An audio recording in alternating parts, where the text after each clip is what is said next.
একটা ভয়াবহ দানব আমাদের বুকের উপর থেকে সরিয়ে দিতে আমাদের তরুণেরা, আমাদের ছাত্ররা, আমাদের রাজনৈতিক দলের নেতৃবৃন্দ তারা সক্ষম হয়েছে।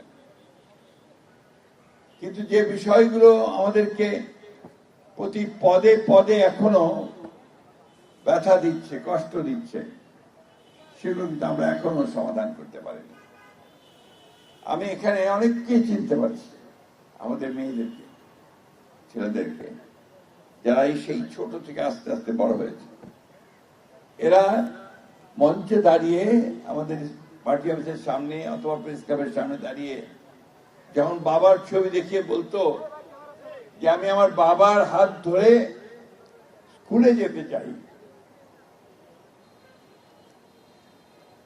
আমি ঈদের মাঠে যেতে চাই, একজন পিতা হয়ে আমরা সেই